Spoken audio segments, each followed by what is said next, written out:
Awesome. Not Okay, sure thank what you. else to do. So today is August 15th, 2024. It is 16:06 or 4:06 p.m. And this is the Board of Directors meeting for the Windham School District. And I will call the meeting to order. We will start off with changes to the agenda. I would like to add a superintendent's report under new business. Just so Bob can give us an update and go from there. Are there any other changes to the agenda? Okay, hearing none, we will move along to public comment. Now, public comment, there'll be 3 minutes per comment, and this will be, just so it's clear, public comment is not question and answer time. It is the time to make a comment. If it does require further information, we can look into that and get back to folks. But just to be clear, public comment is you make a comment, and if there is a question, if we're able to answer it, clearly we will try to answer it, but that is not the expectation. So 3 minutes per comment, and we will go from there. So let's see, do we have anyone for public comment? It looks like folks are still connecting. Yeah, I got William Casey. Yeah. All right, 3 or 4 things. One is, I wish all the school board members could be in the town office to fend off all the questions about why their tax bills are so high, when they were told if they approved the school budget, it'd be a few dollars a month. Couple people are in excess of $200 a month. I don't consider that a couple dollars. Second of all, I'd like to hear what's going on with this. The definition of school is a building, period. Legal definition. The definition of close is to shut, stop, cease operations.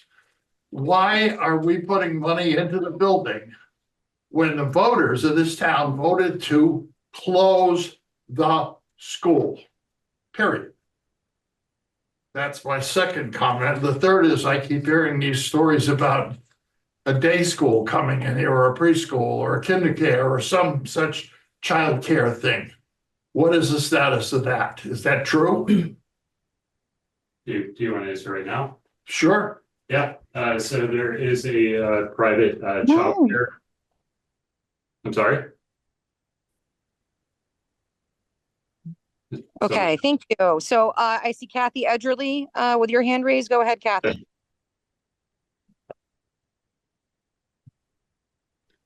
I'm making a public comment about yesterday's article in the Brattleboro Reformer about the school mergers and the potential closing of the Townsend Elementary School. I'm just wondering, in the future, like next meeting, could you all address how that might impact students here in Windham?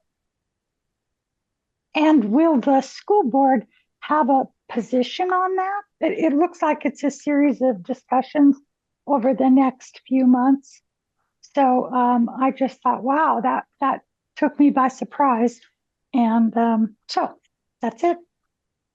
Thank you, Kathy. Is there anyone else for public comment? Tan Bronson? Go ahead, Tan. Yeah. I'm Nathaniel Bronson on the town records. But anyway, I'd like to follow up with Bill's statement. I don't really understand if we're going to keep the school open as a private business, and it's a net profit for the town, that's great. But if we have to put money into the town building and pay services, internet, etc., it just doesn't seem right if we're running a money-losing business. And if anyone care to comment on that, that'd be great. Otherwise, I'll just stop. Yeah, and I'll say, wait, just 1 second, Abby. We do have other agenda items we're going to be talking about the building, about the operations, what we're doing now, what we're scheduling for September with select board, et cetera, et cetera. So just stay tuned. Okay, is there anyone else for public comment?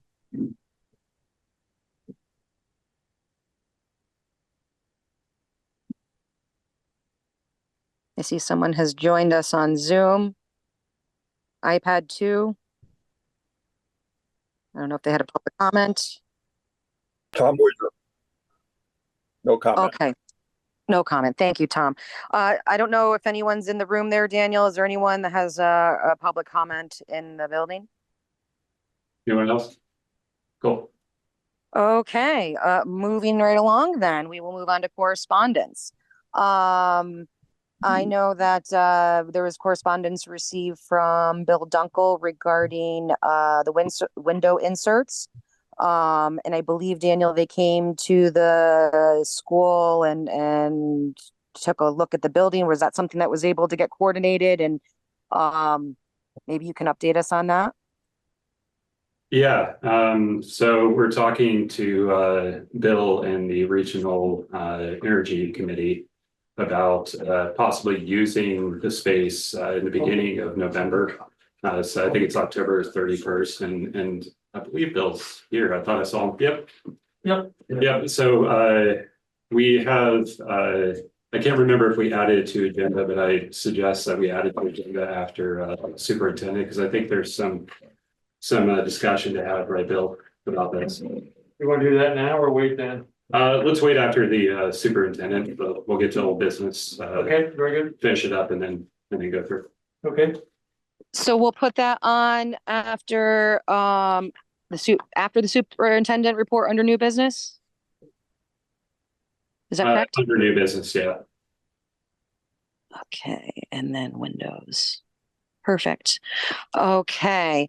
There was also correspondence we received from Crystal Corview regarding the agreement with Leland and Gray that she had mentioned that she had inquired at the other board meeting for that to get a copy of the document, and said that would be shared with the board. So that's just something that was received. Is there other correspondence that either Dan or Rory that you guys have that you would like to bring up? Yeah, I want to bring up, it's one of the reasons we pushed out the meeting. I have not heard back from Mark nor Deb when it comes to tuition reimbursements for someone on the call. I don't know that I see any of the families that put in the requests, but yeah, I would hopefully can get guidance at least by next meeting, but hopefully earlier.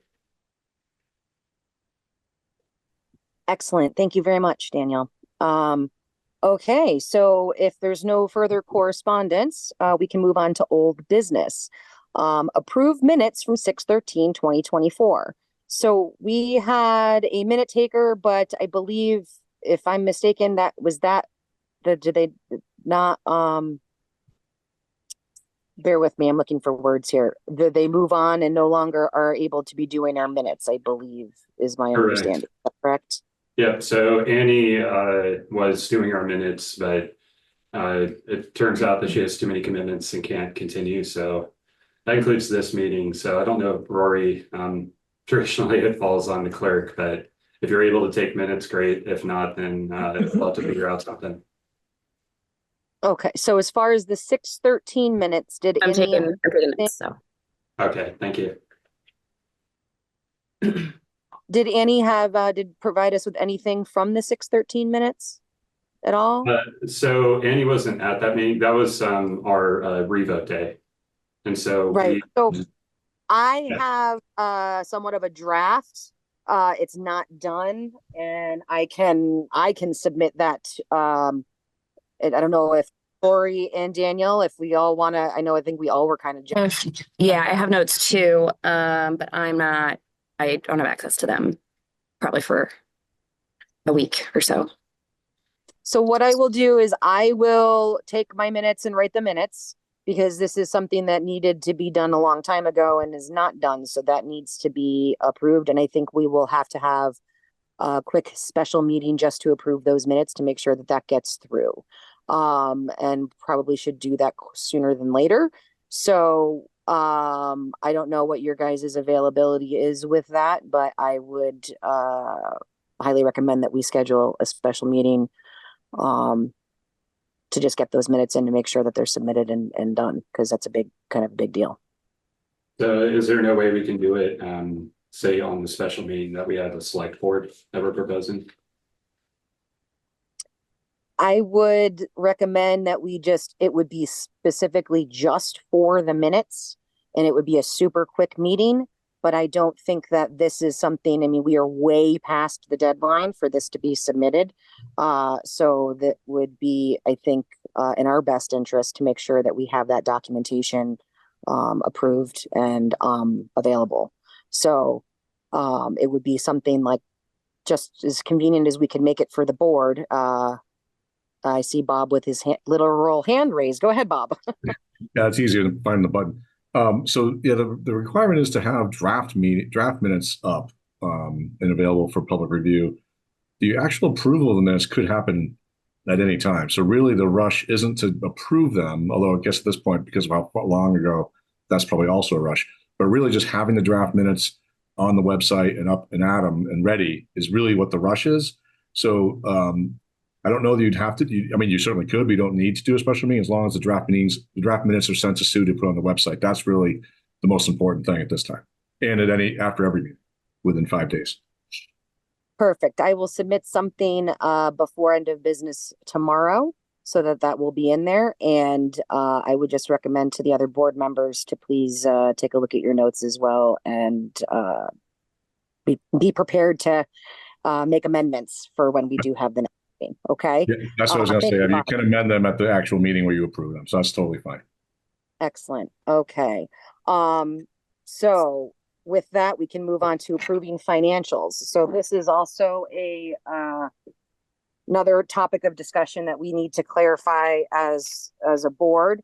So I reached out to the VSBA because I've been inquiring about how, when we transition from having the actual bills and our treasurer doing the bills, is there's something going on? Go ahead. I unplugged the HDMI and it caused issues. Oh, gotcha. So one of my concerns with signing off on bills prior to having that motion made and having discussion in a meeting is, one, we would be, I realize that there's a procedure and process that could be put in place. But I guess what I could do is read the response that I got from the VSBA, which is 16 VSA section 563 states that a school board of a school district shall establish and maintain a system for receipt, deposit, disbursement, accounting, control, and reporting procedures that meets the criteria established by the state board pursuant to subdivision 1645 of this title, and that ensures that all payments are lawful and in accordance with a budget adopted or amended by the school board. The board may authorize a subcommittee, the superintendent of schools, or a designated employee of the school board to examine claims against the district for school expenses and draw orders for the payment of those claims. Such orders shall state definitively the purpose for which they are drawn and shall serve as full authority to the treasurer to make such payments. It shall be lawful for a school board to submit to its treasurer a certified copy of those portions of the board minutes, properly signed by the clerk and chair or a majority of the board, showing to whom and for what purposes each payment is to be made and to the treasurer. And such certified copy shall serve as full authority to the treasurer to make the payments as thus approved. So with that being said, the understanding of the above language is that if your board has not voted to authorize examination of claims and drawing of orders for payment as set forth in the bold language above, the approval of payments need to happen at a board meeting. You would need to examine the board's minutes to see if such authorization has occurred. So I did go through our minutes, and even though we did change the system, it wasn't really outlined that this is what we're doing. And so given we are a three-person board, my concern all along was if we sign something and we haven't discussed it in the public, where does that violate potentially open meeting law? And so that's why I reached out to the VSBA, because that's been my concern all along. So we have been doing things appropriately as far as getting the pay orders, having the motion made to approve them, having discussion, making amendments and that kind of stuff. So we've been doing that correctly. However, this has been, I think, quite a nightmare for Sue, especially that we took July off. So there were back payments and things that needed to go through.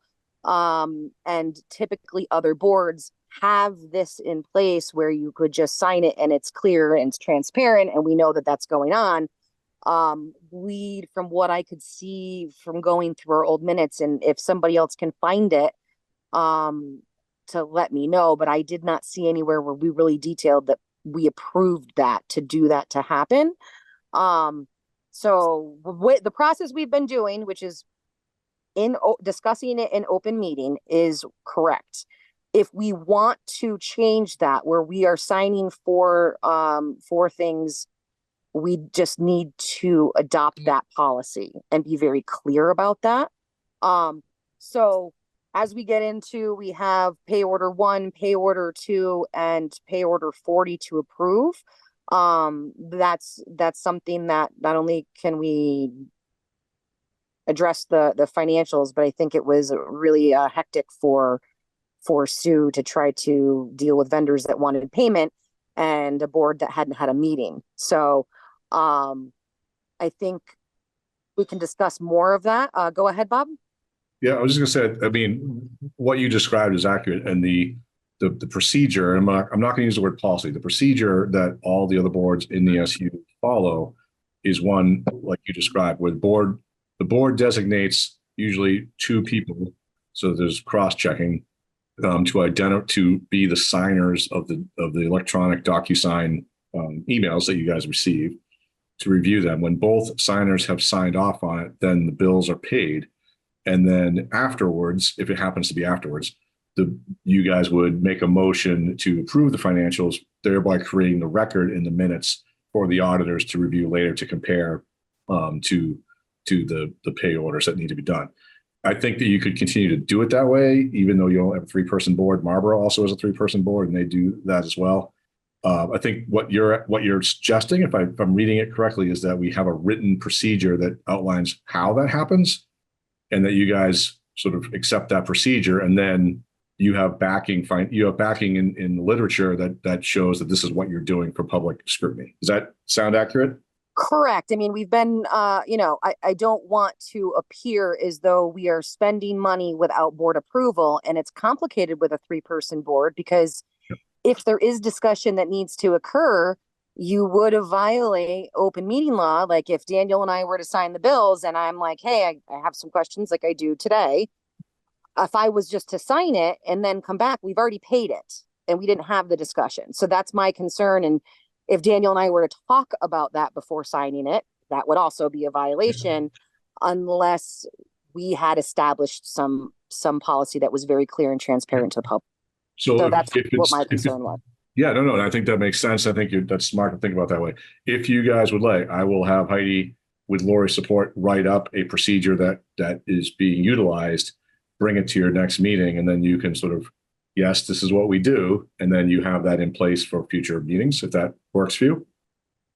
It'd be definitely worth taking a look at, and then we can fully understand kind of what we're doing and how that works out. But if it may be decided that the board may say, you know what, we're really transparent when we do it this way, and we can have the conversation with Sue to say when something's coming up, like, tell us we need to have an emergency meeting, or tell us that something that needs to get paid if we don't opt for that. But yes, that would be really wonderful to see something lined out. If that could happen, Bob, that'd be great. Yep, I'll get you guys a written document to review, but then you can decide how you want to move from there. But again, just to remind you, like if there is a gap in the summer or something like that, and the things don't get paid, like one of the things that you guys are running up against was the phone contract, and the phone is connected to the fire panel. Right. And so it's like there's a lot of implications to like not paying the bill if the vendor shuts down. So, but I will send something right now to Lori and Heidi and ask them to craft a document to share with you guys to be as transparent as possible with your public. Excellent. And then I take it that is Heidi here? Unfortunately, she's not available today. She's not available today. Okay. So the questions I had on the pay orders, Bob, maybe hopefully you can help out. So first I will make a motion to approve pay order 1 in the amount of $173.36. Can I get a second? Second. Okay, any discussion? Hearing none, all those in favor say aye. Aye. Aye. Aye. Okay, pay order 1 is approved. Okay, now this one I would make a motion to approve pay order 2. May I get a second? Second. This pay order is for the amount of $3,821.33. So is there, for discussion, I have some questions on the LED lighting project. And we have the final, note, and that is, for $2,456.98. What is that?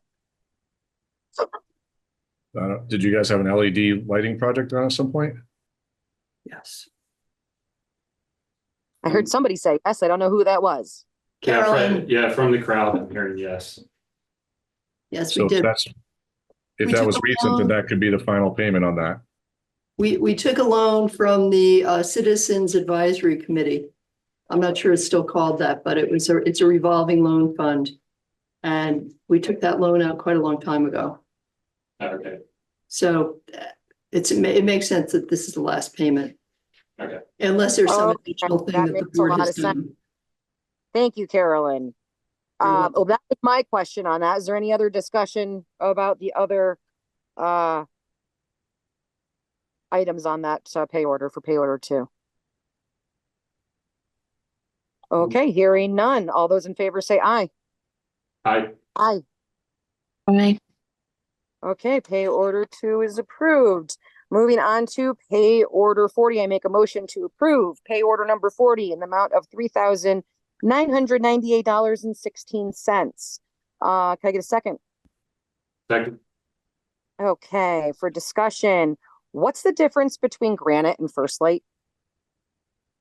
Communications and First Light telephone. Yeah, I believe, and I'm just saying, like, I believe, I'm not 100% certain. I believe First Light is the new phone provider, and that Granite might be the fire panel responding company, but I could be wrong on that one.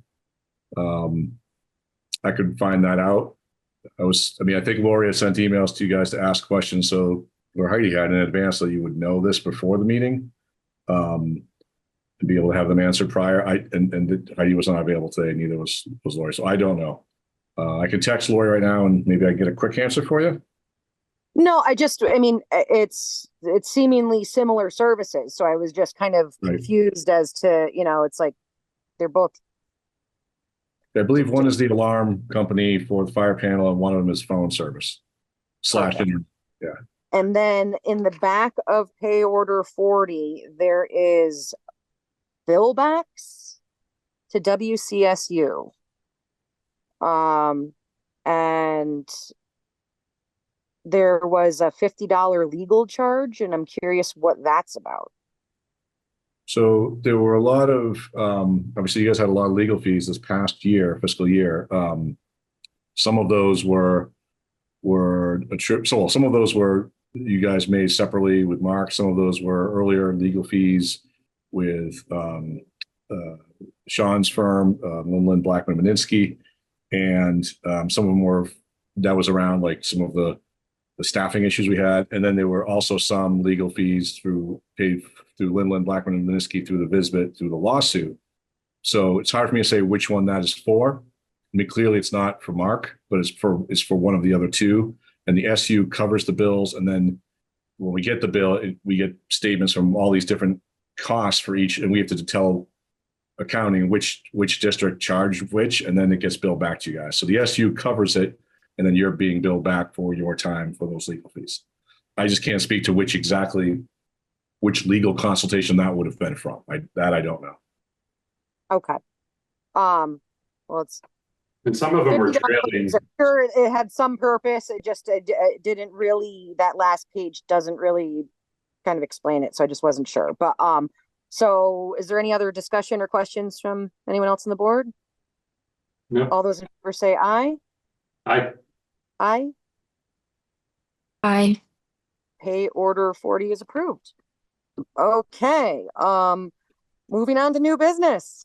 We will start off with Bob. Go ahead, Bob. You got the floor. Yeah, so superintendent's report. So there's a lot of things going on, and I shared a memo that just came in, co-written by the VSBA, the VSA, the Superintendent Association, and VASBA, which is the Business Managers Association, in which they lay out, I think it was like a 14-page memo, some of the challenges that are going to be coming this fiscal year. And it was entitled Collaborative Budgeting. And the idea is that like each community budgeting impacts other communities, and that we need to think about this in a collaborative way. And it lays out a lot of different challenges. And I hope that you guys have the opportunity to read that. It's not an immediate rush. We want to do it before budget season for sure. But and a lot of those challenges, now that you're non-operational, certainly don't have as much of an impact, like staffing questions and ratios and things like that. But it's good for you guys to have a handle on some of the challenges that will be coming down the pike. Somebody mentioned the tax bills, and there's a lot of questions about how the tax bills and the increase in taxes relate directly to ed spending. And I think people who have been around long enough understand that there's a kind of a connection, but there's other factors like your CLA in your town that also can change things dramatically, and what the yield is set at and things like that. So there are other things that drive that, and so they're just want people thinking about that. But the thing that's coming back, and the thing that they're really most concerned about, and that people need to think about, is that the excess spending threshold, which was placed basically in a moratorium for a number of years, particularly during COVID, is coming back. And it wasn't supposed to come back yet this early, but the new yield bill that the legislature overrode the governor's veto with did end up bringing that back this next fiscal year 26. So that will be something to contend with. And I don't know, I think you guys will still, the disadvantage for you guys is that your overall number is really small in the sense of the total expenditure. And so therefore, minor shifts in enrollment and tuition payments could have a great impact on that. And so, and because you can't control how many students move in or out of your town, you can have control sort of over the tuition amounts paid, although you're paying the average state tuition if it's going to a private school, and you're paying the public school tuition if it's going to a public school. And then, of course, you're being billed for students, not tuition, but based on your assessment for the SU, and which have gone down significantly, obviously, based on less service, and your assessment to West River for your secondary students. So a lot of different factors go into play into all this, and they just want this memo kind of outlines just the thinking to have as we approach this. Related to that, and you may have heard a little bit about this as well, but part of that yield bill was called for the creation of a commission to study the future of public education in Vermont.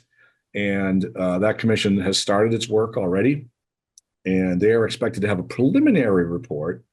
Let's say preliminary, we're not exactly sure what that means, by this December. The guess is that there will be some ideas or thoughts in that could impact the legislative session this coming spring. But the full report will be a year later. And that will definitely impact the legislative session the year after. There's talk about, thinking about how public education happens, the governance layers of it. In other words, the numbers of SUs, the numbers of districts, the numbers of buildings, and where those are located, how those boundaries are drawn, particularly in the SU world. So, the next couple of years, there could be some dramatic shifts in that. You guys have representation on that through the VSBA. And I would urge you to reach out to that organization to find out more about how your representative is representing you and other school boards across the state, because that's obviously important to know. And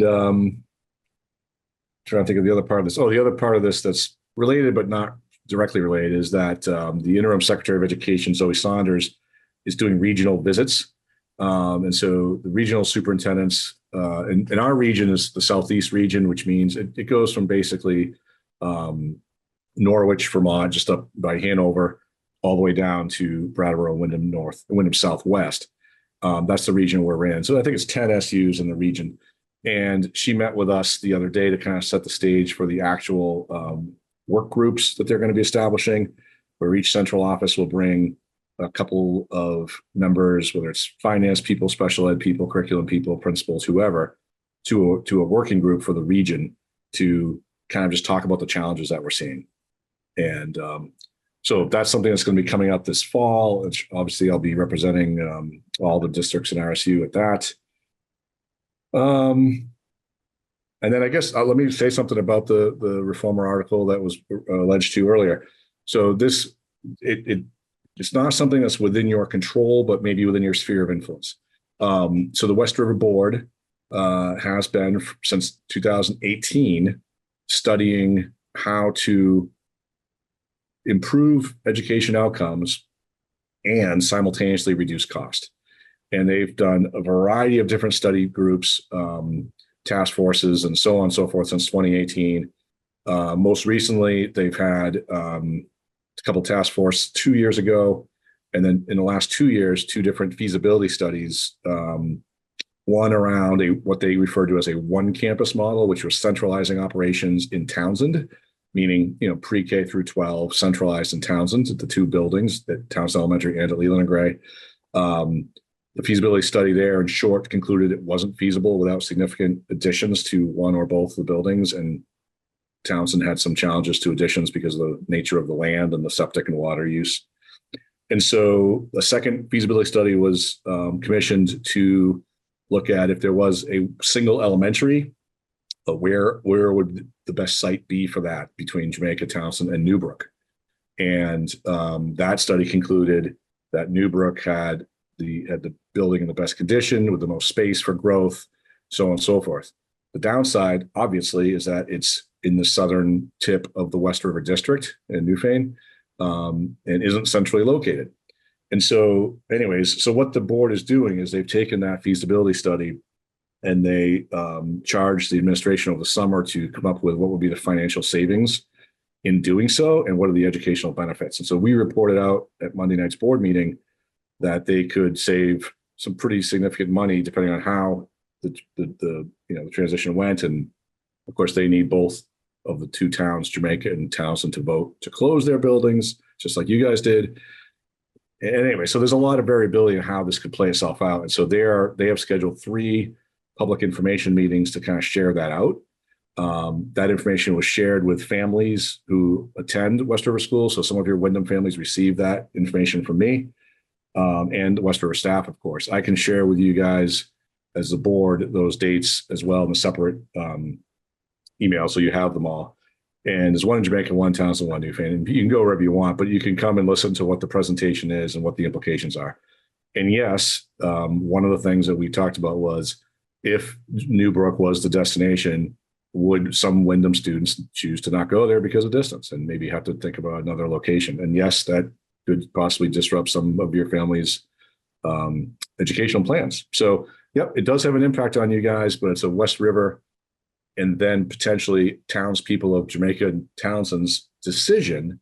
But I think you guys could certainly weigh in. And you have a secondary rep on the West River board, of course, but it isn't really about secondary, but I'm sure he could have some influence as well. So I don't know if that answers everyone's questions. I'll get the information out where the meetings are. They're going to be in September.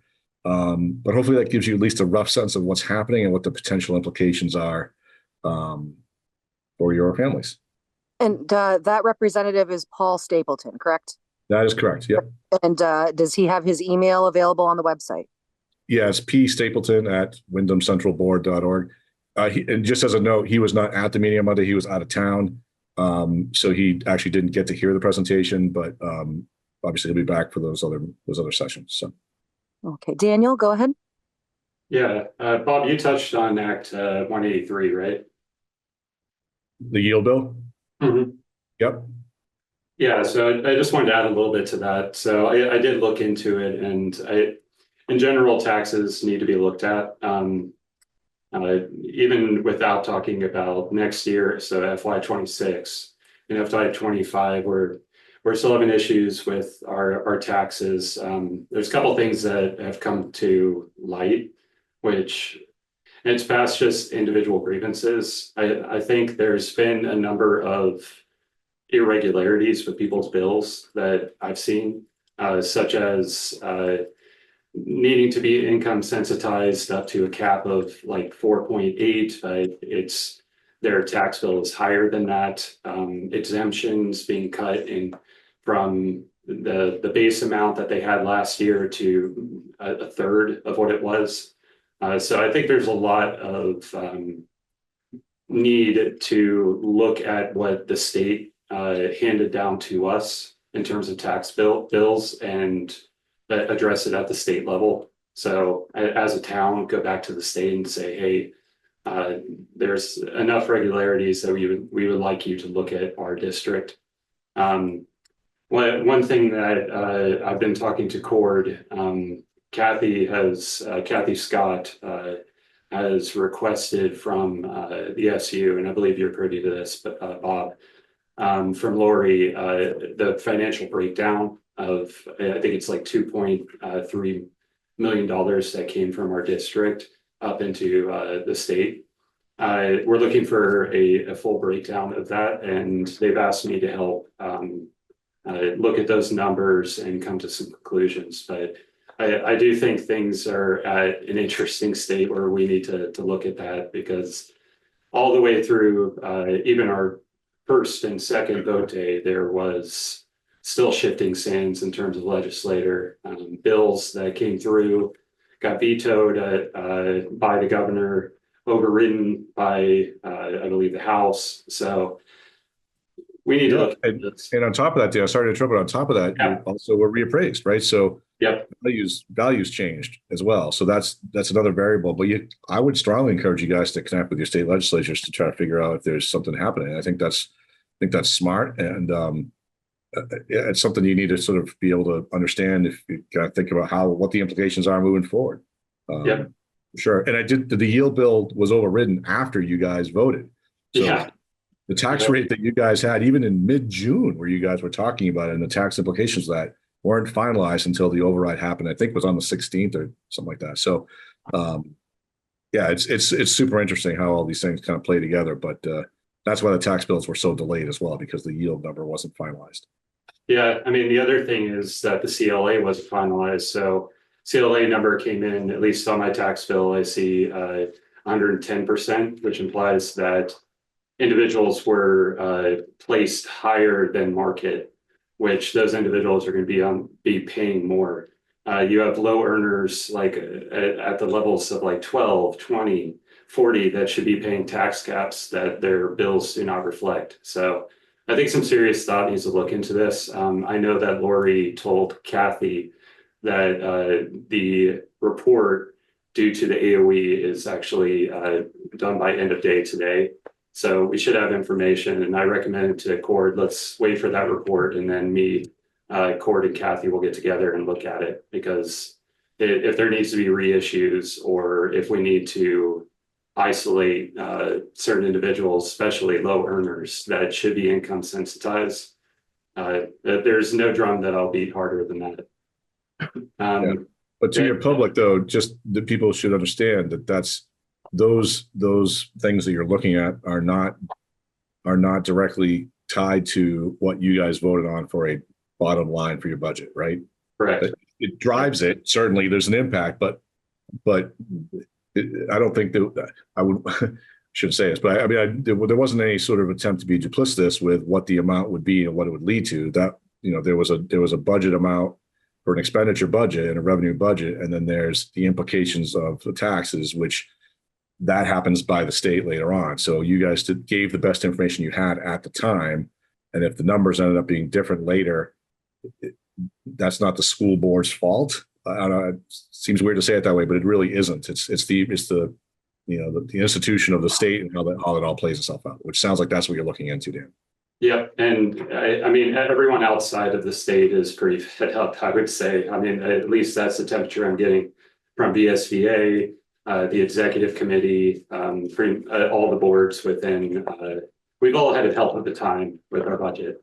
But that said, we were very transparent with numbers, and especially with income sensitivity, which I just want to remind folks who weren't either at the board meetings or didn't see school board updates, or didn't see the presentation I did on the second revote day. But that income sensitivity is pretty strong, and it should carry over to the lowest earners. And the fact that the state passed down the numbers that they did, and that there are folks that are hurt by that, I mean, upwards to 15% of their wage, 20%. I mean, we need to get it corrected. The other thing I'll say, and if you don't mind, I just want to talk a little bit about Act 183. So I did have some correspondence with Russ about this. I did dig into a little bit of numbers. I think it's a conversation. I'm not sure how long Lori's going to be here, but definitely with Heidi. So a couple facts that I've seen. So we talked about income sensitivity. So it's true that on average, 2/3 of Vermonters pay their property taxes based on income. So whatever rate is set by, say, municipal, so select board, or the education tax, which is the school board, it's lowered. It's minimized to whatever income level you're at. But Windham is actually closer to 70%, and we've been sitting there for a number of years. And I looked back 2023, 22, 21, 20, 19. So we're higher than average. The other thing is that Act 127, so that's where our number of students gets impacted. We had incredible appreciation of our student counts just because of weights that they applied, which is kind of now reciprocal to the Act 183, where they're penalizing us for any excess spending. But what I told Russ is that, well, looking at that as well, Windham sits historically 10% lower than other districts when it comes to per pupil, even without those weights. But Bob is right. It can, depending on the amount of students that we have within our district that are enrolled, it could wildly swing. So I think going into the next tax season, that's incredibly important to look at. The other thing that I touched on was that we do have a reserve of, say, about 96,000. And I fully endorse when we get into budget season for next year to use either a healthy amount or all of it towards the deficit that we had from FY23, but also bringing down our taxes. Because I think that even without the errors that I suspect coming from the state, we're going to need to, but you're seeing houses double, housing site values double. It hurts. And yeah, I think we should bring down the taxes to really help with the next years. Excellent. I'll throw it back to you, Bob, if you have any questions. No, that was all I had from the report out, so I'm happy to take any other questions you guys have. But yeah, I think I have a memo, question for you, memo Bob. that they released was actually related to all the stuff Dan was talking about. So yeah, we have a question now. Yeah. Oh, I appreciate that. Thank you. My taxes went up almost $3,000. You're lucky. So I got that the legislature goes and spends money, and then they have to go get it from the taxpayers. But since most of the businesses have been driven out of the state of Vermont to New Hampshire or Massachusetts, the only person left to pay the taxes is landholders. I think I'm retired, my wife retired, I'm on Social Security. My taxes went up $3,000. I budgeted a trip to see my son. I budgeted money to buy e-bikes.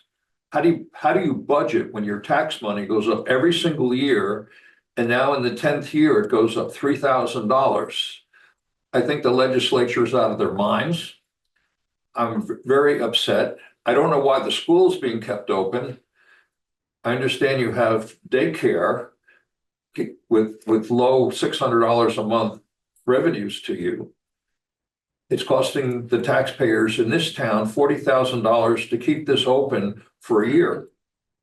Now, that 40,000 comes off the top of our taxes. So maybe the tax bill wouldn't have been 3,000 to me, but maybe 2,000. And right now, money's important. I'm retired. I don't like the fact that I might have to go back to work. But right now, why are you keeping it open? Okay, first off, sir, what is your name for the record? That would help. Daniel Riley. Thank you, Mr. Riley. So as the superintendent has just stated, it is not the school board's responsibility for the tax bill. And the decision with what's going forward with the school building is the decision of the board. So we're going to move along into more discussion about that. But as far as questions to the superintendent, I'm going to keep us on point here with the agenda. If you have a question for the superintendent, that is what this is for. If the school board keeps this school open and hangs out with it with a cost of $40,000 a year, that's impacting our taxes. So it does affect our taxes. All right, Mr. Riley, right? Like, I understand your position. One thing that the school board has talked about, I don't know if I've seen you in too many meetings, but I just want to speak to holding on to the building. It's not that we've decided to hold on to the building. We're building a roadmap to find a good home for the building. So the district has no interest in holding on to the building long term. That said, as a vote season, between the first vote and the second vote, we became an open choice. And then it became the decision of what to do with the building. We need to talk to the town, which actually speaks to our agenda. We're going to be talking to them and we'll get to those details very soon. But I've already talked to Cord Scott, George Dutton, and Michael Pelton about this. But the school board has the control over what happens with the school. That's correct.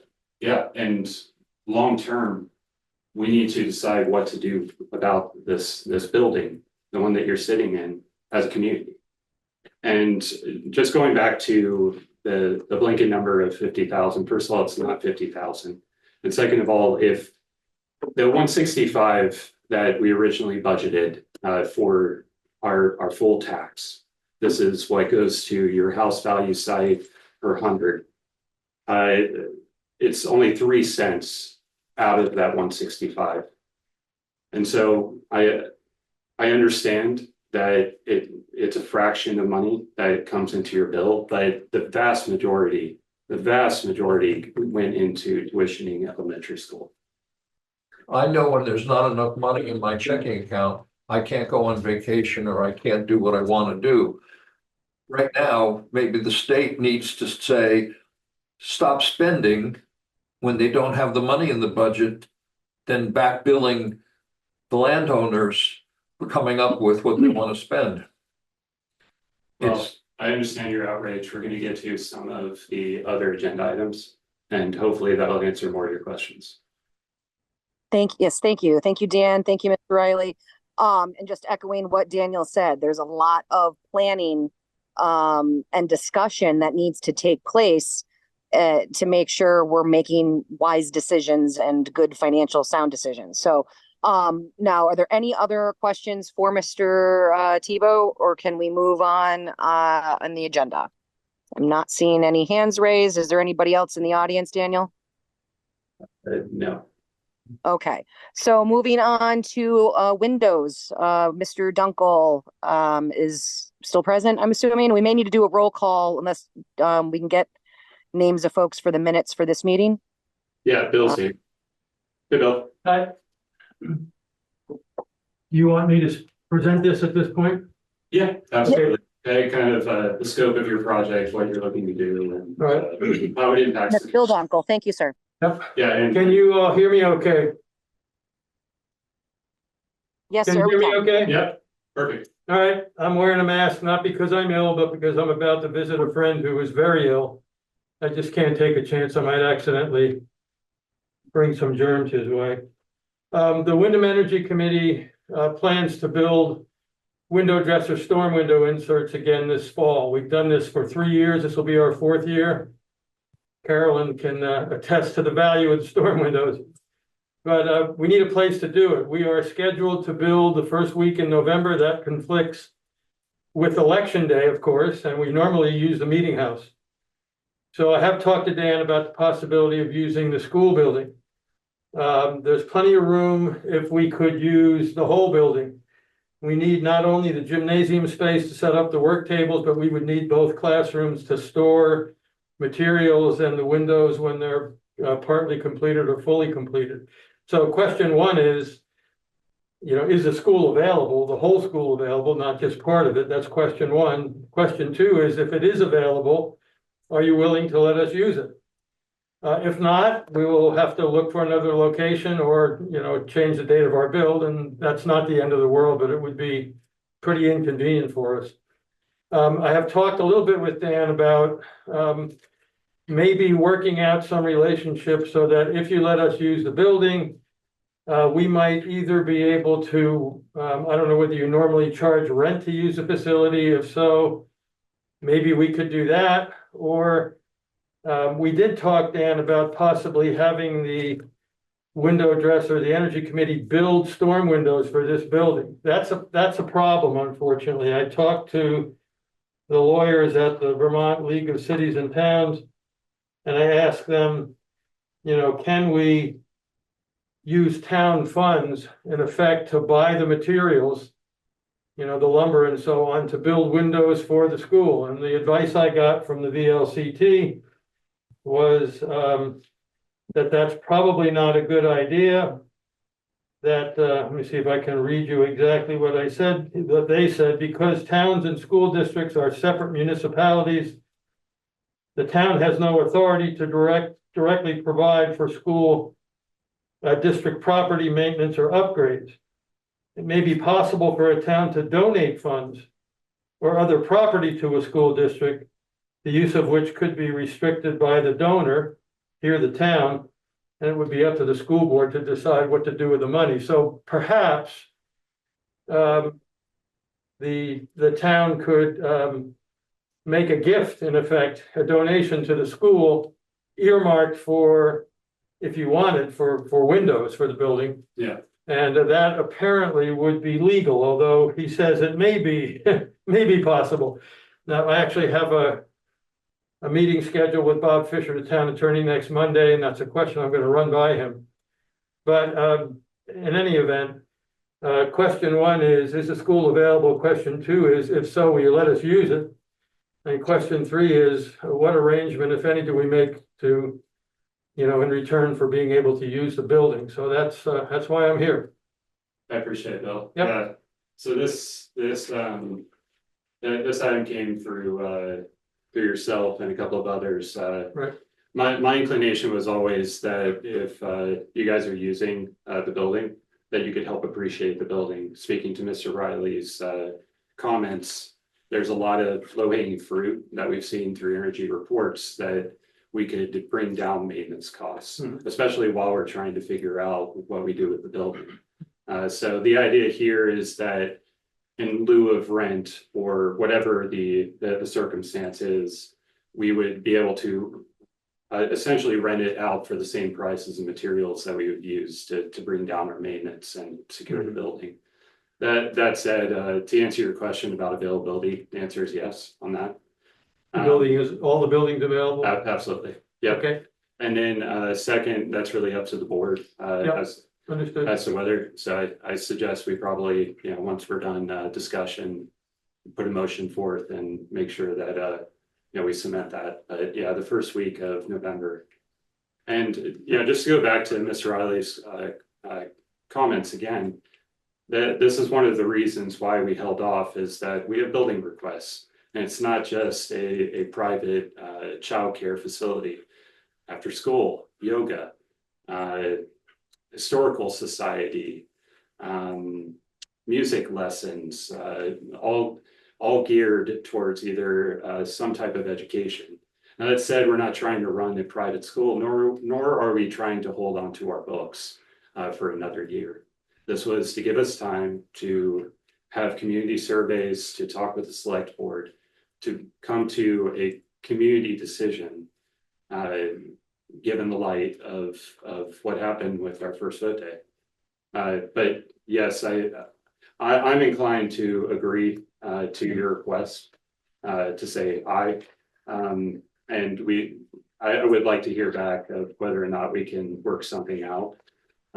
If not, if it becomes a case of, well, we're doing community service by allowing the regional committee to operate within the building for a week, so be it. That's kind of my thought to it. If we can't work something out between the town and the school district, then, and if there's legal grounds that it's too murky to really do, then yeah, let's just go ahead. Well, I appreciate that very much. A couple things to keep in mind. If we can work out a situation where we in effect donate money to offset the cost of buying materials for the windows, I would need to know how many windows we're talking about. If it's just the 5 or 6 in the gymnasium, that's, one figure. And if it's all, I don't know whether these are double paned and or they're energy efficient or not. Yeah, those are single pane, and these are the ones that I particularly have my eyes on. I would echo Daniel's sentiment there. The classroom windows, both classrooms, would significantly impact the efficiency. Okay. Well, that's good to know, and we don't have to do it right now, but it would be useful to know how many windows do you want and what the total cost is going to be, and then if the question for the town would be, for the select board would be, okay, are you willing to donate X amount of dollars to the school to do this? And they would have to make that decision. We don't, the energy committee doesn't control the money. Yeah. So at some point, if you could take a count and let me know, and I could give a rough estimate as to what it would cost, and then we could decide, okay, is that affordable for the town? Or do they want to move the election to the town office and let us work in the meeting house, or they may tell us, look, sorry, you have to go, find another space in another town, or just change your date. I don't think it's going to come to that. Okay. Yeah. So I would like to make a motion to allow the energy committee to use the school building during the time that's needed for the window replacement project. Can I get a second? Second. If any further discussion? All those in favor say aye. Aye. Aye. Aye. All I would ask, Bill, is that by our next meeting that we're having in September, maybe we can work back some numbers back and forth and kind of figure out where things are going to go. But if you need this space, you can at least know from now that it will be available for you. Well, thank you very much. I very much appreciate that. And I will get with folks, and we'll figure out. It won't take me till September to get a number and to try to work that out with the select board. So yeah, I just want to follow up on that. So what you need is the amount of windows. Do you need me to measure, or? No, we'll do the measuring. Okay. But I can tell, the size. They're either small, medium, or large, and I know roughly the price, and so it won't be very hard to get a pretty close approximation of the cost, and then I can present that to the select board and see if they're willing to donate that money. Okay, and just as info, we haven't set a formal rate, but the rate that we do have, at least in some documentation, is 1,000 per month, which would equal 250. That probably wouldn't cover the costs of everything, so we might have to cherry pick in order to say net even between the two, but we can work out those details. But yeah, I think it just starts with an estimate of here are the windows that we have, what can be done. But yeah, I just want to say we can be flexible. Good, thank you. I really appreciate that. Yeah. Just to be clear on the dates, the 31st of October, we would need to set the workstations up in the gymnasium. Yep. We would build from the 1st through the 6th. Maybe even not that many days, and then we'd have a day to break everything down. We would clean up afterwards, of course, but it might be from October 31 to November 7th at the most, and it might be fewer days than that. Okay, and the other thing I want to bring up, and I don't think we've touched on this, is that we do have waivers. So insurance wise, Sure. Oh, yeah. we have them right in the front here. Yeah. No So problem. you would basically for your committee, just sign a waiver for that week, Absolutely. just for documentation. Yeah. No problem. Cool. Thank you. I really appreciate it very much. Hey, appreciate you, Bill. Thanks. We appreciate you, Bill. Thank you so much. Thank you. Okay, moving on in the agenda, family fun day. So this was something I was thinking of with families in the community. Now that there's choice, there's kids that are going to different sections, and it would be nice to have some just a community event where kids can get together and have fun, and families can get together and have fun. So originally, before we had moved, we were thinking about trying to schedule I'm used to saying we with my husband. I've been trying to schedule something thinking in like later in August. However, that would be very challenging at this point. So it probably would be something more in September or October. Wanted to kind of just put the idea out there and see if there was interest, if people would like to maybe have a committee to help organize this. So just kind of throwing the idea out there and wanted to kind of see what people thought. So is there anybody who has any thoughts on that? Personally, I think it's a great idea. I have a little bit too many irons in my fire, Abby. But if you can say get a committee together or some folks together to organize this, I would love it. I know Sylvie will be there. Right on. Kathy Edgerly.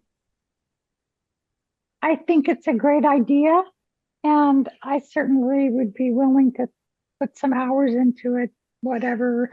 But just to let you know, the concert in the meeting house is scheduled for September 14, and I believe the WCO fall, instead of fall supper, it's going to be more like fall late lunch. And they had to check with the musicians for the square dance and so forth and so on, but their tentative date was October 26th.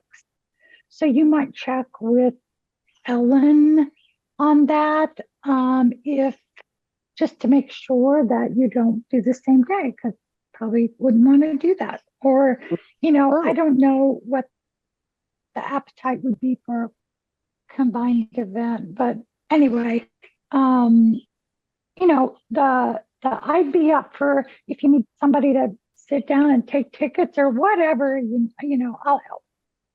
Oh, thank you so much, Kathy. So, my thought was something on a Saturday, and then that way, because school's starting, it would make it, the beginning of the year, kids can start talking about their experiences in different schools and different grades and so on, as well as just fun activities for the kids and families.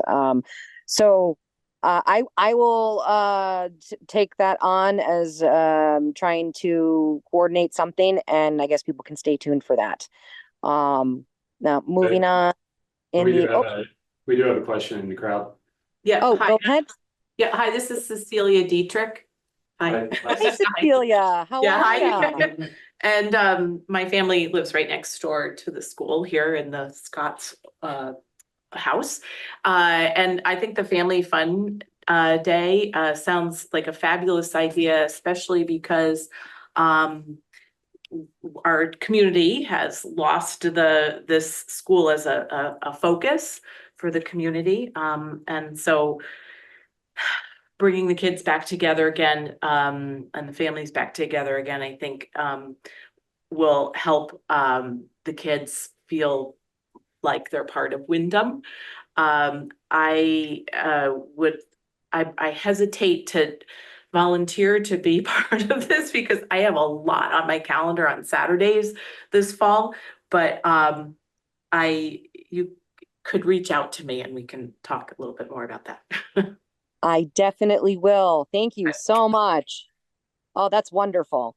And it doesn't have to be a Saturday either. It was a thought. So it can be, we can connect and try to figure out what would work. It was with all the other activities that are also going on in the community.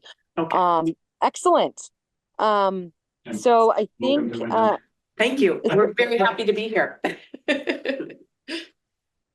moving on to the select board joint meeting regarding the schoolhouse. So Daniel, I know you had reached out to folks and there's been question about what date. I know I've attended some select board meetings and they were inquiring, what meeting date to have and if it should be a special meeting. So what did you get from there, Daniel, is from your conversations? Yeah, I guess like through the conversations and correspondence I got was the second select board meeting of September. And we would be slotted into their agenda, but it technically would be a special meeting for the school board. So we attend their meeting from X time to X time, which we need to work on those details. And then we also put out an agenda, our own special meeting agenda for that. Does that make sense?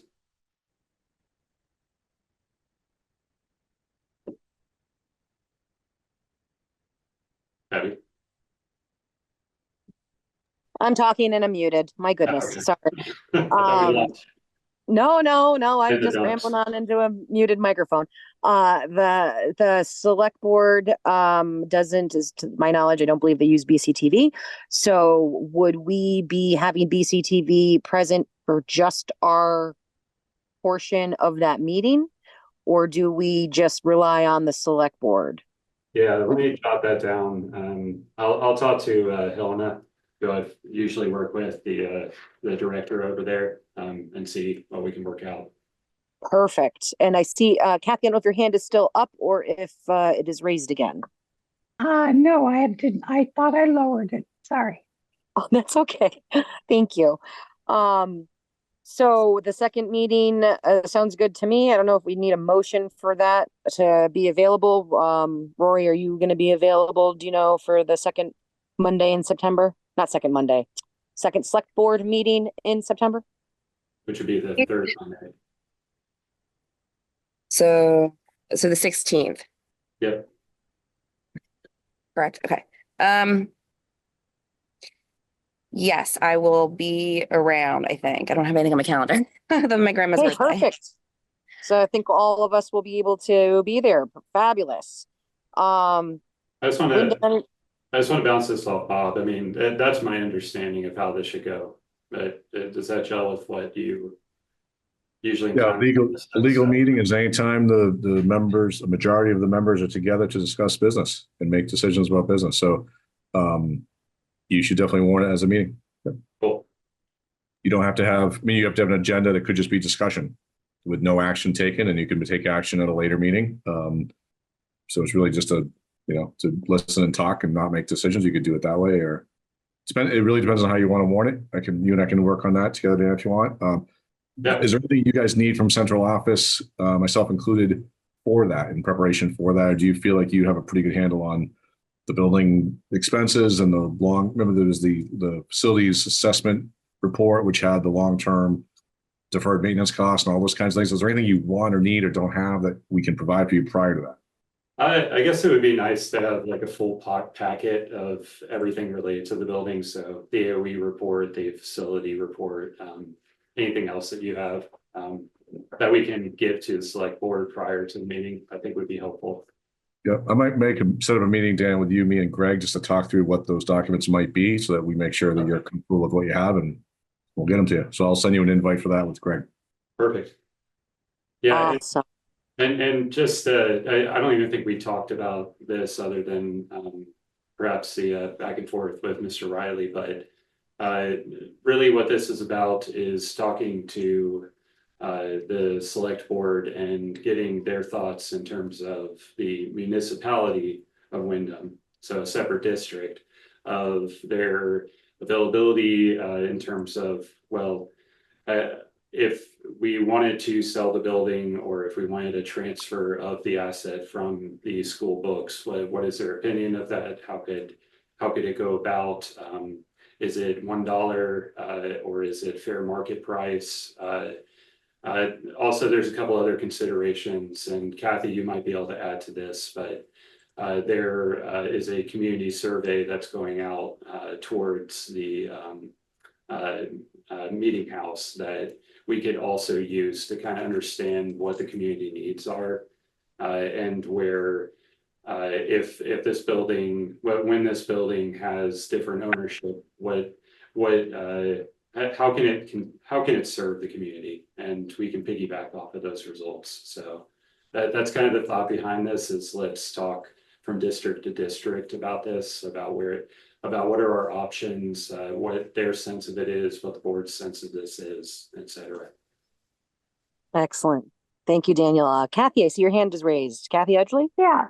So just to follow up on what Daniel said, the Vermont Council on Rural Development, Jessica Savage, who's their Director of Community Collaboration, perfect term for what we're talking about here. She's going to be doing a study for us.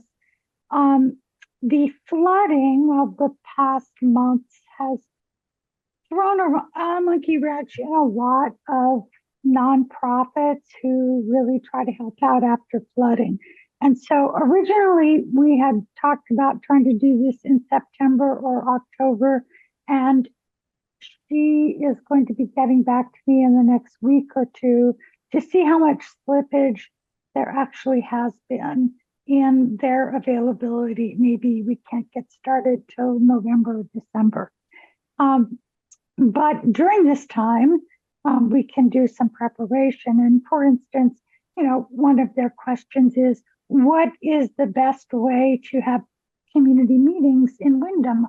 Are you Saturday morning people? Are you Thursday afternoon people? Things like that. So we'll be able to, look at those things. Not really anything to do with this school board, but that was one thing. Second thing, would it at all be asking too much to do like a half-page brief of what the 4 most important things are to know from the batch of documents that Bob was just, listing? Because I know for instance, the facility report is 73 pages. And, how much will the select board understand, or even more importantly, how much will the general public understand? So could there be an executive summary of those documents that would be so helpful, and maybe more people would read an executive summary than 100 pages of documents? So that was, and then lastly, I have 2 more things, sorry. But the third one, could the district decide to sell the building as a commercial? Put an RFP out to sell the building to the highest bidder for whatever. And can they set up criteria? Like we're looking for a developer who would do a ding, ding, ding, but we're not looking for a developer who would do a different thing. So it would seem to me maybe that's further down the road steps, but it would be good to know what agency the school board has in dispensing of the building, especially if the town really doesn't feel that they can take it on. So I thought that was like plan B or plan A. And lastly, does the board have a position on this? Should they have a position on this? Or are you all just really, you don't have a position? So those are my 4 questions. Thank you. Oh, goodness. Well, you had quite a bit there, Kathy. So your first question I didn't write down, and then I got to writing them all down because I didn't realize you had quite a long list. So I did hear about the executive summary, and I do think that that's a fabulous idea. What was your first question? My first item wasn't really a question. It was just bringing you all up to date on Right. Jessica Savage and the Yes. the Council on Rural Development. Yeah, Okay. let's take this question by question, because I think I saw that you already set the meeting with me and Greg, Bob. Is this something that maybe Greg could pull together, or do I need to? No, I think the executive summary is something we can work on. That seems like an easy thing to do because it's really about overall estimated cost over X number of years. Yeah. And what are the immediate costs, what are the longer term costs? It's that kind of stuff, right? So that if you were talking to the town or some other entity, that they know what they're getting into with what the potential cost could be. That's really what you're talking about, right? Yeah, should we bring in like, just on that thought, should we bring in Heidi and I don't know, Lori to kind of talk the financial part?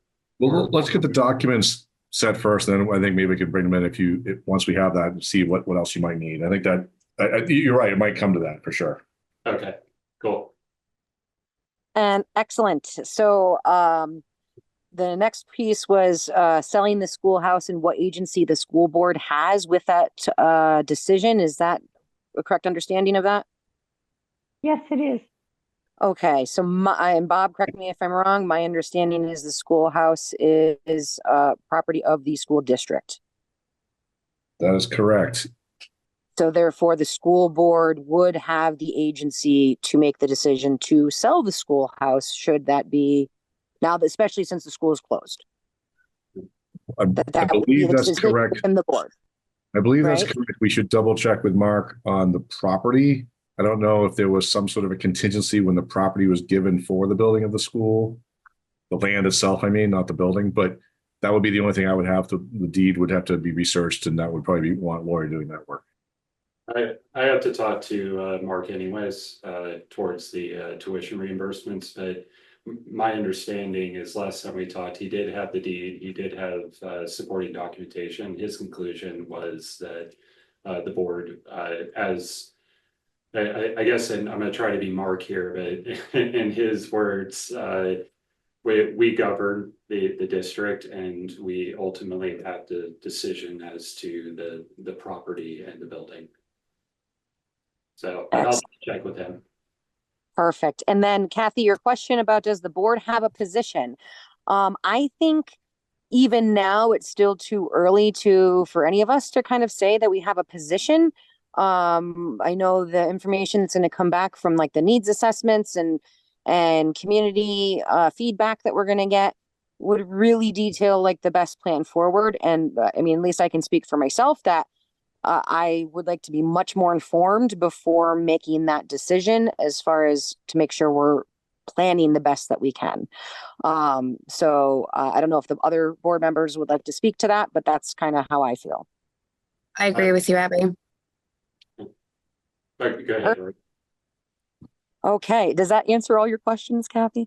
Yeah. It does. Thank you. Thank you. Thank you.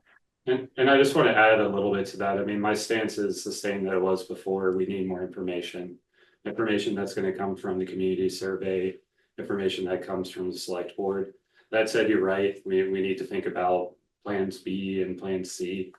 What I see is a perfectly functioning building. The AOE report, we're going to provide some type of summary. And from what I've seen from it, we have a new boiler. Our roof is good. A lot of the bones of the building are incredibly sound. You know, we have all of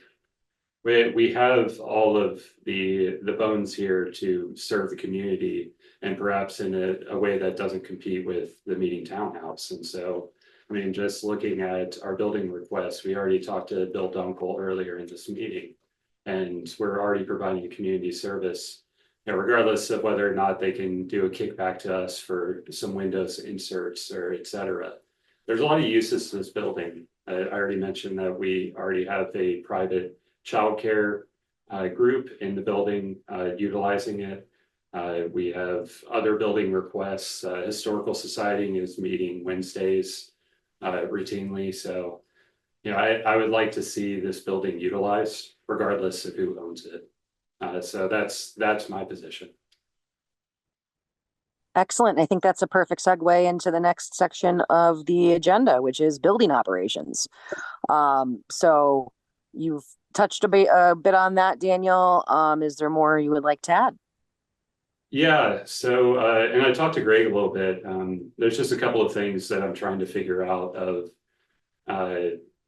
there is some maintenance stuff that I'm not sure is covered by our budget or not. And this might be a good thing to add to our conversation with Greg, Bob. So I mentioned to him that the electrical panel, there doesn't seem to be an issue other than it sometimes makes a loud beeping and has a trouble light. So it's stuff like that, like little stuff like that I'm not sure is bigger, and just kind of want to get his feedback and what the cost is, whether or not we budgeted for it, et cetera.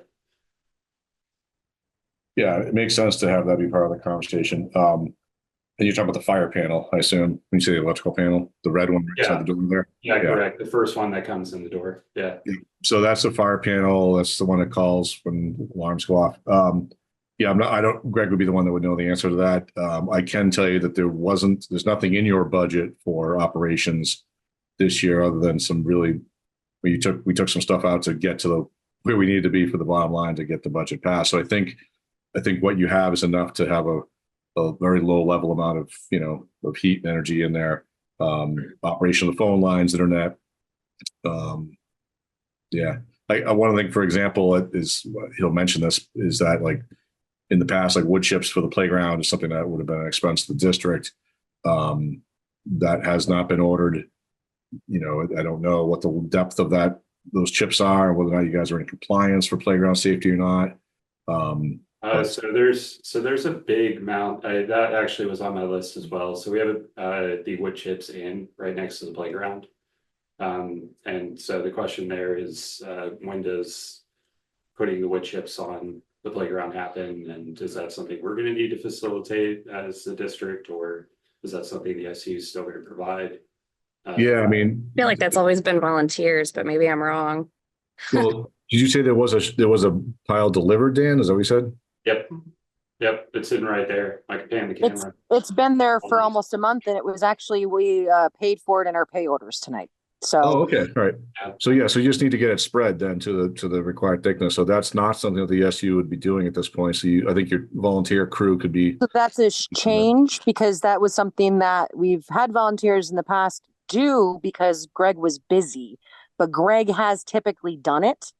So I'm just want to make sure when we're moving forward with these changes that so keep in mind, part of your reduction in your budget was a reduction in the SU assessments.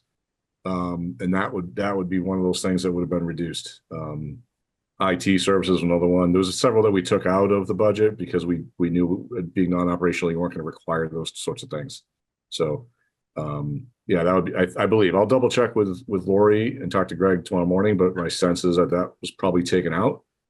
Doesn't mean we can't still do it and bill you guys separately for it, but that's fine. But what I would ask is that when things like that happen, that the board is notified so that we don't have a pile of chips sitting there for a month wondering what's going on. And that would pretty sure Greg provided you guys with an email list of everything that had been done and what was covered, not covered, but I can double check with him as well on that. I never received that, but maybe other members did. So, we'll get that squared away. I know Daniel's got a good list. I think I've sent some things as well. What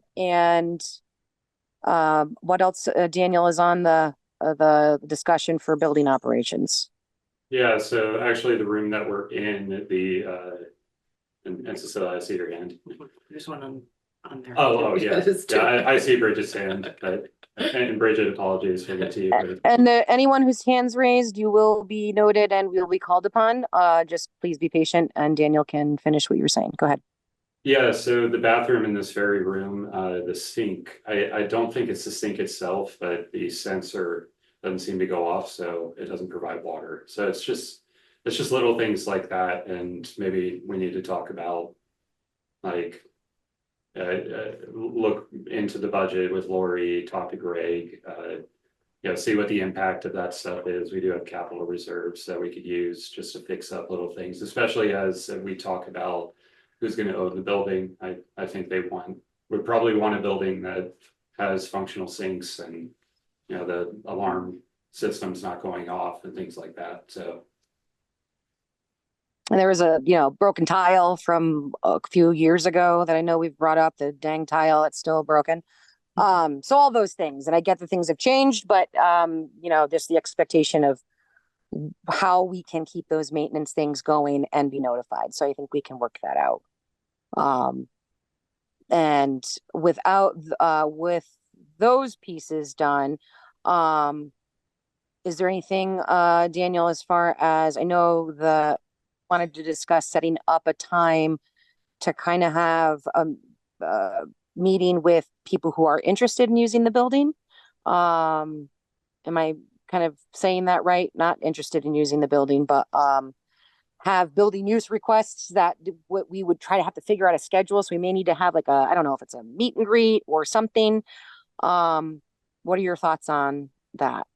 Yeah, so I was thinking about doing some type of brunch with all of the different building requests to kind of get familiarized with each other, and we can talk about scheduling of who's where when. This person is here or this group is here Wednesdays from this date, but these two groups are using it prior to that. So I think there's probably a discussion to be had there. I did want, so going back to the private childcare, we still are working with the licensing board to get, and I've talked to Bob a little bit about this, to get proper documentation about the building. They have to do a site visit, background, standard stuff like that. So we're still waiting on getting that rubber stamp. I would prefer that we get the private childcare settled and licensed before we move forward with the like a brunch meet and greet type of situation. So I think I'm probably going to defer it to our next regular meeting. Excellent. All right. Well, that's really good because I think I know I got a voicemail and I didn't get to return Miss Purse's phone call, but that they were, they have documents and things that they're looking to potentially store. And that could be conflicting with, potentially other people who are using the building.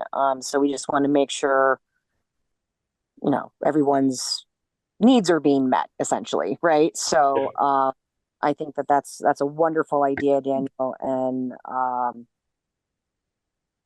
we can hear more about that at the next meeting, right? Yeah. Yeah. I mean, my sense of it is that all of it's puzzle pieces that we just need to get together. People need to know each other anyways, everyone that's using the building.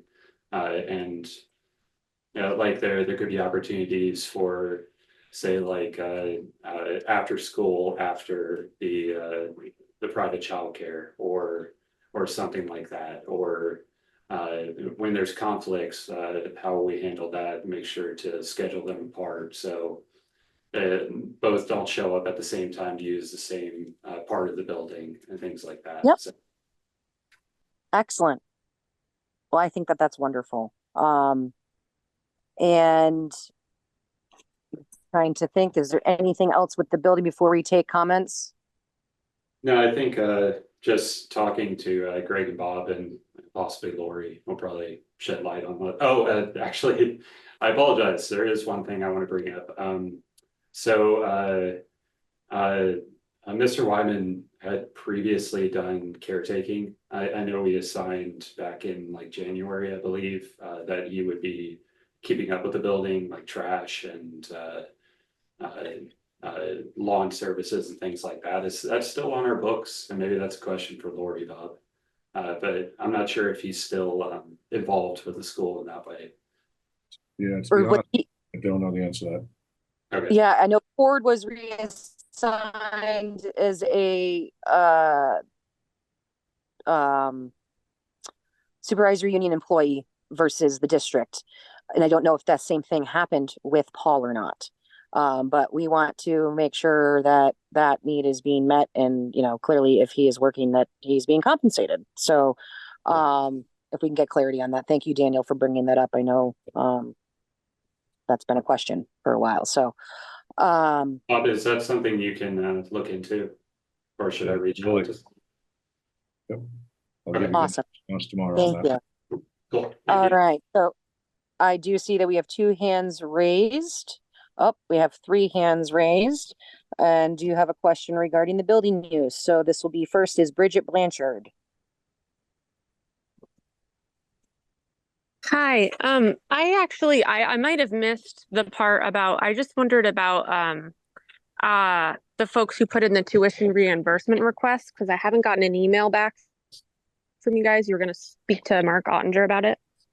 Yeah, so last I've heard, Mark sent a letter to Deb outlining what his conclusions were. And he wanted a conversation with Deb about talking about his conclusions, her view of it, kind of similar to previous times that they've talked. Have you heard from Deb at all? Or is she representing the tuition reimbursements? I haven't heard from Deb. Okay.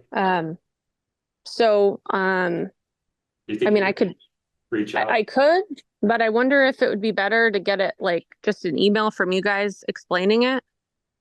That might be through you guys, might be a little more direct. Yeah, I would be happy to like summarize what Mark was saying, but I do think since a number of the tuition reimbursement were copied with Deb, that we probably need to leave it in the court of Mark and Deb to kind of arbitrate. I would echo that. And I especially don't want a lawsuit, so I think there's a lot more discussion to be had even past them between the board and you guys, because I think it's an interesting case, but regardless, it would be great to at least reach out to Deb, and I'll reach out to Mark and see, did they talk? Did she get the letter? Is she able to talk to Mark again? That's kind of what I was looking for, but yeah, it'd be great to have finality on this. Yeah, definitely. Thank you. And also, I was going to ask, so there's a daycare. Sorry, I don't know if you talked about this earlier. I was in the waiting room for a while. There is is it a registered daycare at the school, or a child, like what's going on with that? Yeah. So there is private childcare right now. I hesitate to say daycare because that's the acronym is a million letters long, but a center-based child care program, and there's a bunch of P's tacked on the end. But regardless, why I make that distinction is that one of the things I explained earlier is that we're going through licensing. So there is a licensing board that goes through a number of checks. So for instance, I reached out to the SU for any documentation that they need about the building. This is like lead water and tests on any toxins, like that type of stuff. What is the state of the building? So it's kind of related to what we're going to be putting forward to the select board. But they also do background check, fingerprint, they do a site visit, they look at the business model. So we're going through those steps is really the long and short of it. Does that answer your question, Bridget? No, that's good. I wondered if they were like, it'll definitely probably be utilized for childcare is very few and far between around here. So. Yes, it is. Yeah. The feedback that I've heard, I mean, this is just anecdotally, but I'm a part of a couple of like play groups for Sylvie, and a couple of people caught wind of perhaps childcare happening at Windham Elementary. It seems like it's very enthusiastic because the options are pretty few and far between, as I understand, and pretty far away from Windham. So it'd be great to have something in our own backyard and kind of central between. Like, and I'm thinking about like the side of, you have Chester and Manchester on this side, and Londonderry and Townsend, or Londonderry on that side, and then Townsend and Jamaica and Wardsboro. So I think there's a lot of opportunity for this business, but we have to go through the steps. Right now, by statute, they can only see up to 2 families while they're waiting for, provisionally waiting for that licensing from the licensing board. So it sounds like there's a lot more to come on the childcare front, and how that will look going forward. So that is very exciting. Thank you very much, Bridget. And I just want to, before I go through the list, Crystal, I have you, Tan, Aaron, I got your hands raised here. I just want to make clear that we are on the subject of building operations and that this part is for questions regarding our discussion regarding the building operations. I completely understand, Bridget, you were stuck in the waiting room, but I don't want to end up getting into where we're recapping stuff. So if you guys have questions regarding something we've already discussed, please make sure you email it to us or watch the video or read the minutes.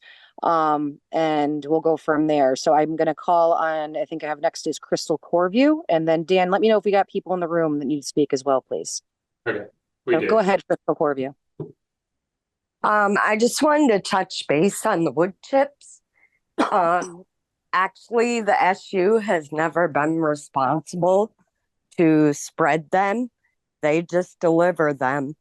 My husband and Nate Kehoe would bring their tractor up there, get them on the playground, and all the parents volunteered to spread them because it was the school staff's obligation to spread them. Okay, that's good to know. Does that mean we need to perhaps reach out, school board update or town website and get a volunteer list together? Probably. Yeah.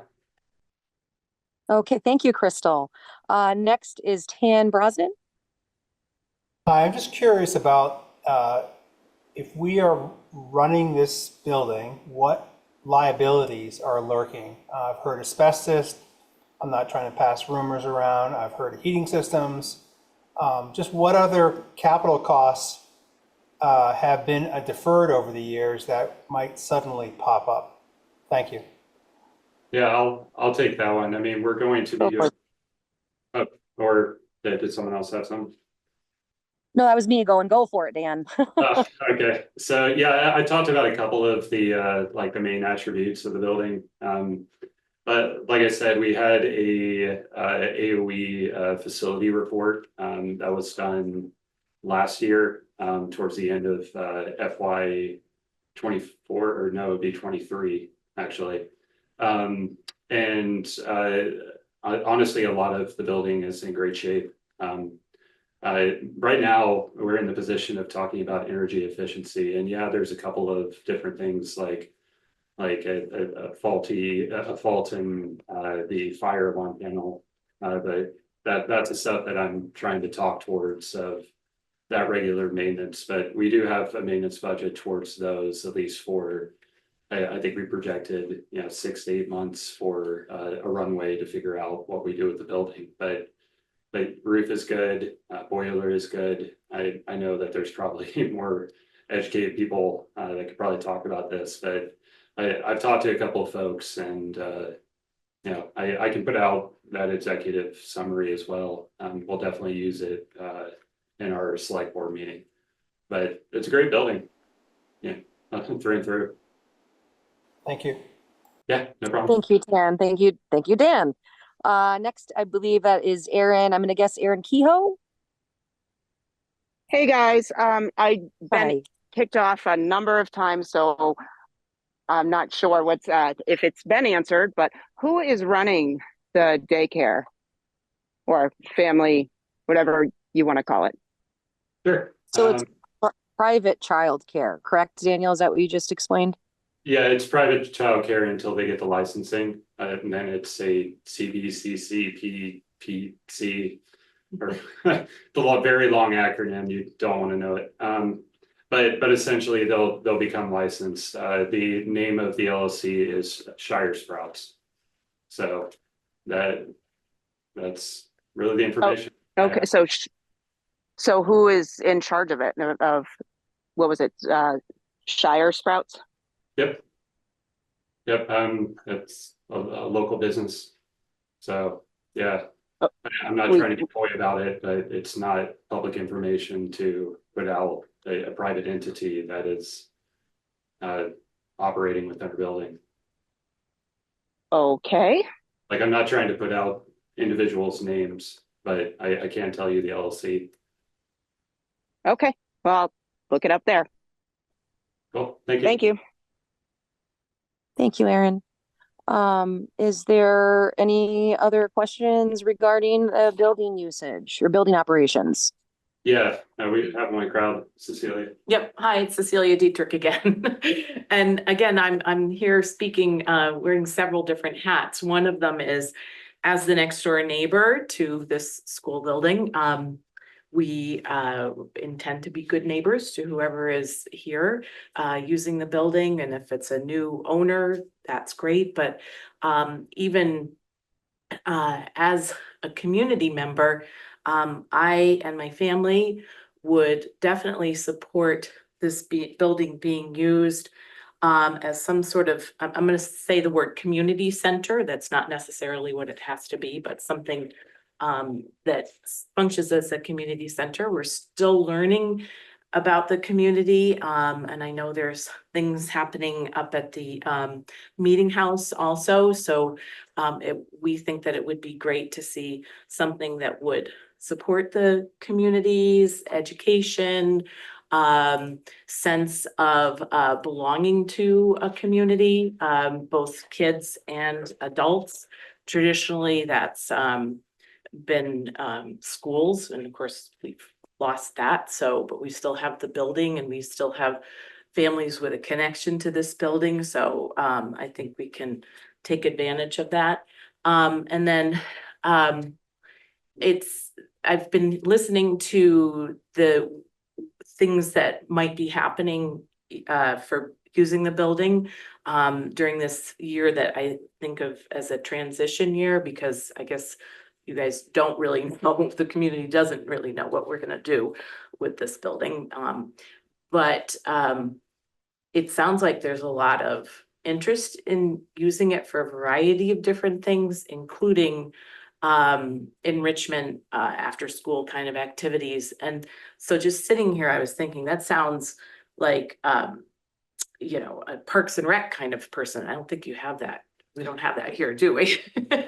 But someone, I would love to see someone who could organize different activities and events, but that's just sort of dreaming into the future. So yeah, thank you for working on this problem. And I would like to say that if there is an organization or group that decides to talk more about how to use this building for the community, for the kids, for the adults, I would very much like to be part of that conversation.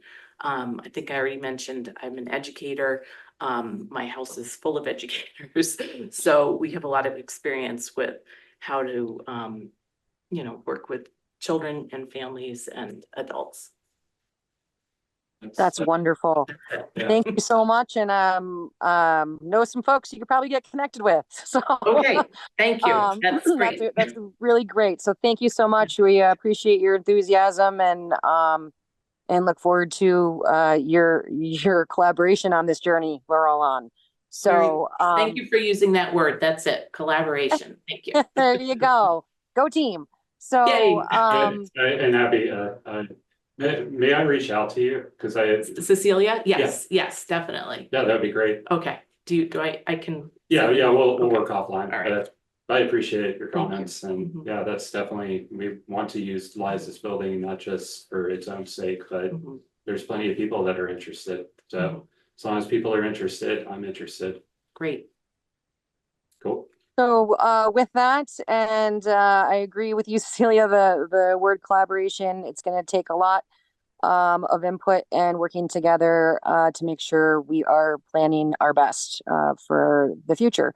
So with that, I'm not present today. I'm not feeling too swell, so I apologize for not being there, but I know a lot of people have been getting under the weather and school is going to be back in swing soon. So drink lots of water, folks. Stay healthy as best you can. And I am going to motion to adjourn the meeting at 17:50 or 5:50 p.m. Can I get a second?